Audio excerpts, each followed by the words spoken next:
Bonjour, bienvenue dans Vitamine B, l'émission qui apporte du tonus à votre lecture de la Bible. Dans quelle situation sera notre monde en 2030 ? À moins d'être devin ou prophète, difficile de le prédire. Cependant, la situation du monde actuel, secouée par de nombreuses tensions et crises, n'est guère encourageante et ne nous rend pas optimistes. En 2015, cet optimisme a été un des moteurs de l'élaboration de l'agenda 2030, qui a l'ambition de rendre le monde plus juste et de permettre à tous les habitants de vivre dignement. C'est à cet agenda 2030 qu'est consacré ce nouveau chapitre du cours Just People, chapitre durant lequel nous nous intéressons aux enjeux globaux et complexes qui animent notre planète, avec la volonté à la fois de les comprendre, mais également de nous positionner en agissant concrètement. En tant que disciples de Christ, nous verrons comment cet agenda 2030 questionne le rapport à notre monde, le rapport à notre Dieu, mais également à notre prochain. Programme de réflexion qui fait écho au livre de Michée et au mandat que nous confie Dieu. Je lis dans le livre de Michée, chapitre 6, verset 8, dans la version Parole de vie. « Le Seigneur te fait savoir ce qui est bien. Voici ce qu'il demande à tout être humain, faire ce qui est juste, aimer agir avec bonté et vivre avec son Dieu dans la simplicité. » Pour nous emparer de ce mandat, je propose une démarche qui vise une foi en action et qui s'appuie sur 4 postures. Premièrement, comprendre. Deuxièmement, prendre conscience. Et enfin, prendre position et agir. Comprendre. Pourquoi un agenda universel pour ne laisser personne de côté ?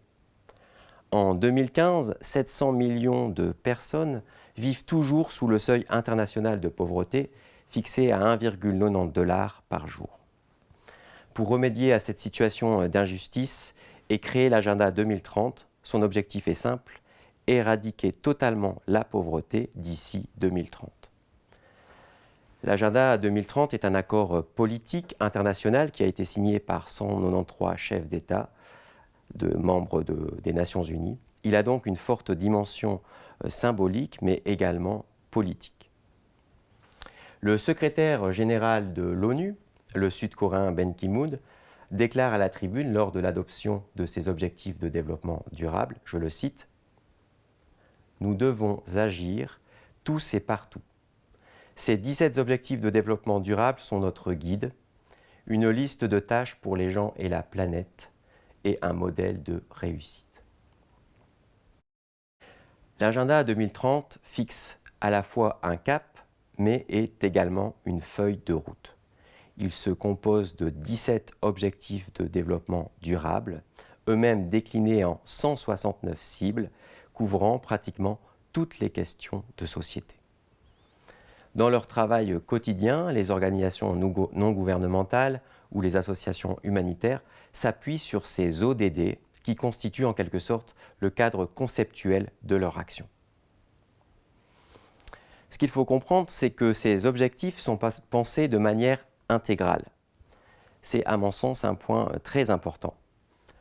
La pauvreté est rarement le résultat d'une seule cause, mais souvent la combinaison de plusieurs facteurs.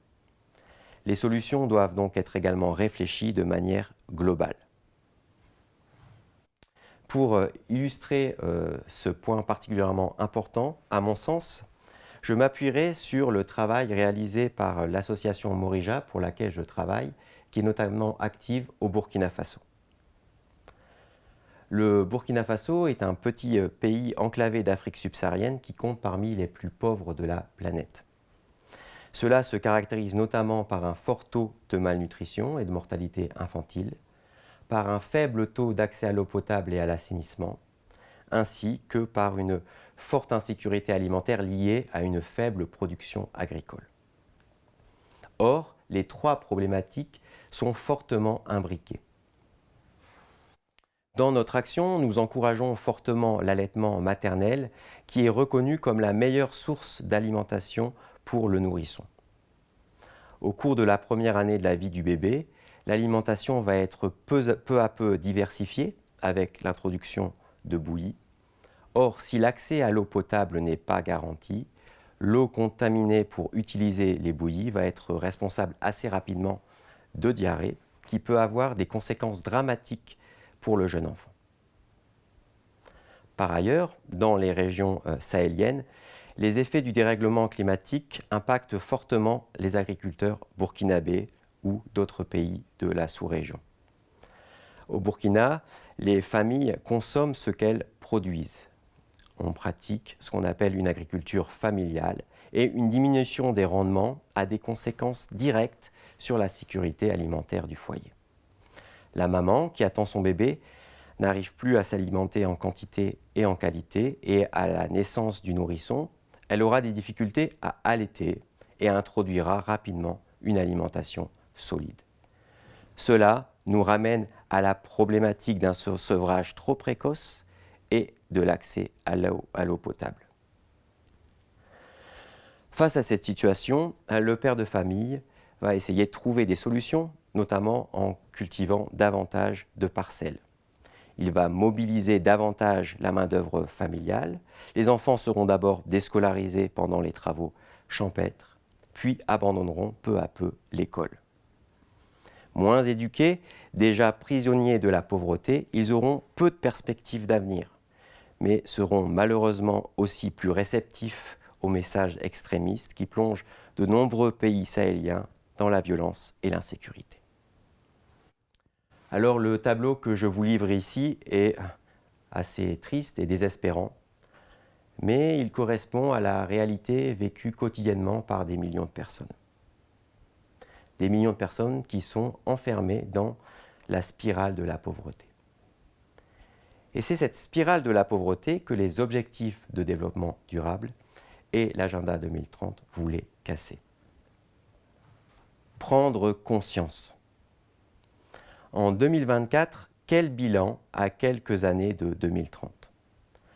Indéniablement, l'agenda 2030 a eu le mérite d'enclencher un mouvement de lutte universel de lutte contre la pauvreté, en fixant un cadre détaillé et cohérent pour atteindre les objectifs qu'il s'était fixés.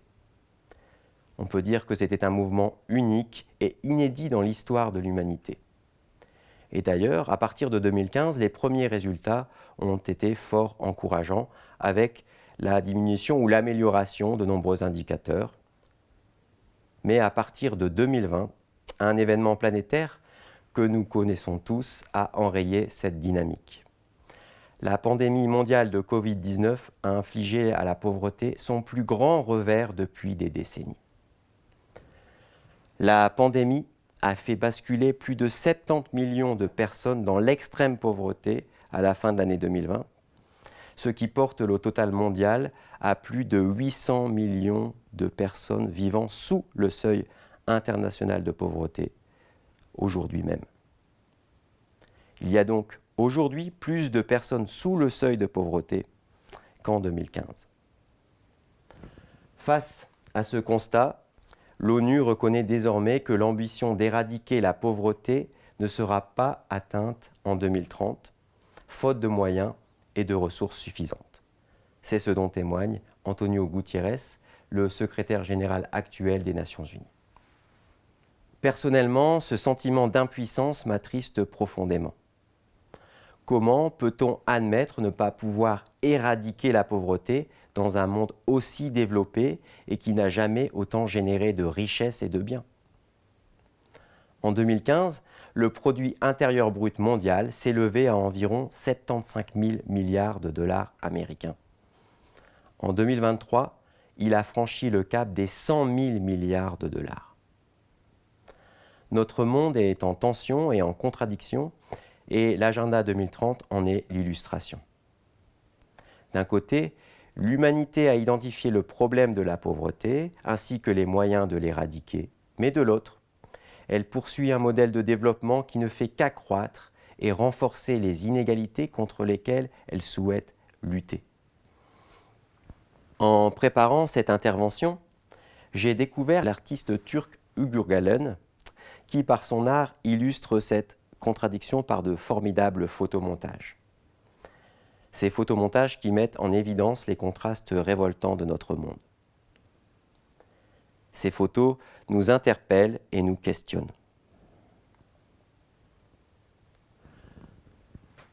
Prendre position et agir. En tant que chrétiens, à la fois dans le monde et hors du monde, sommes-nous bien conscients de cette réalité et de cette tension? Sommes-nous prêts à questionner nos modes de vie, prêts à les faire évoluer pour aller à la fois vers moins de pauvreté, mais également vers plus de prospérité partagée? Les objectifs de développement durable offrent un très bon point de départ, mais demeure une démarche humaniste dont le diagnostic et les solutions manquent cruellement de fondement spirituel. Le diagnostic de départ ne fait pas écho à notre monde déchu qui a séparé l'homme de Dieu, et la solution n'évoque pas notre besoin d'être réconcilié avec Dieu, réconciliation offerte par Jésus-Christ. En réalité, notre foi chrétienne et son espérance sont une plus-value pour nous emparer de ces objectifs de développement durable. Jésus-Christ, par sa compassion envers les plus démunis et par son enseignement, par son ministère terrestre, nous équipe pour nous mettre en marche, pour transformer notre monde et le rendre plus juste. Aujourd'hui, 800 millions de pauvres sont laissés de côté alors qu'elles marchent sur le même chemin terrestre que nous. Cela me fait penser à la parabole du bon samaritain et à la question qui nous est posée, qui est ton prochain? Pour agir, je vous propose 3 pistes d'action concrètes, une davantage réflexive et 2 autres très pratiques. Première piste de réflexion, questionner notre rapport au bonheur et au contentement. Notre société consumériste lie souvent notre bonheur à nos biens matériels. Le drame de notre rapport au vivant, c'est que nous n'accordons aucune valeur à des choses qui n'ont pas de prix ou qui ne coûtent rien. Il y a ici un encouragement à renouveler notre regard sur le monde en s'émerveillant. S'émerveiller, c'est redonner de la valeur à notre création, c'est renouveler notre capacité d'observation et de contemplation, ce qui nous amènera non plus à nous rendre maîtres et possesseurs de la nature, comme le disait Descartes, mais à en être bons gestionnaires. Deuxième piste d'action, s'engager pour plus de justice et contribuer à l'élimination de la pauvreté en soutenant ou en s'engageant avec des ONG œuvrant quotidiennement pour plus de justice sociale. Et je peux témoigner que l'action des ONG change concrètement la situation de millions de personnes chaque jour. Avec Morija, en travaillant depuis plus de 10 années dans une commune au Burkina Faso, la commune de Nobéré, nous avons réussi à changer significativement les conditions de vie de 40 000 personnes. Le site d'interaction regroupe plus de 40 ONG actives sur différentes thématiques et dans différents pays qui feront écho, j'en suis sûr, à des sujets qui vous tiennent à cœur. Troisième piste d'action, questionner nos modes de vie et nos modes de consommation. Un acte aussi simple qu'acheter une tablette de chocolat soulève en réalité de nombreux questionnements relatifs aux objectifs de développement durable. J'ai l'occasion de rencontrer régulièrement des producteurs de cacao au Togo, et la première fois que je les ai rencontrés, j'ai été surpris de constater qu'ils ne savaient même pas ce qu'était du chocolat, qu'ils n'en avaient jamais goûté de leur vie. Anecdotique, me direz-vous, mais symptomatique des contradictions de notre monde globalisé. Pour ma marque de chocolat préférée, quelques questions. La fève de cacao a-t-elle été produite par une agriculture qui respecte l'environnement? Coupe-t-on des arbres pour planter des cacaoyers? Le producteur a-t-il été rémunéré à sa juste valeur? Des enfants ont-ils travaillé dans les champs? Autant de questions qui peuvent nous orienter vers un achat éthique, que ce soit pour le chocolat ou d'autres aliments ou produits.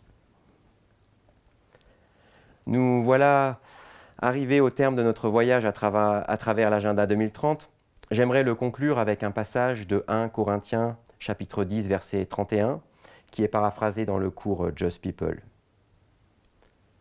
Chaque pas compte et chaque distance parcourue en vaut la peine. Chaque action que nous menons est un acte d'adoration.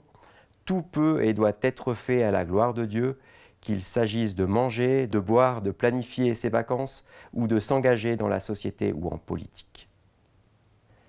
J'espère que cette exhortation biblique nous encouragera à nous saisir des objectifs de développement durable et à être convaincus que nous sommes équipés pour être le changement non pas que nous voulons, mais que Dieu veut pour le monde, et cela bien au-delà de l'année 2030.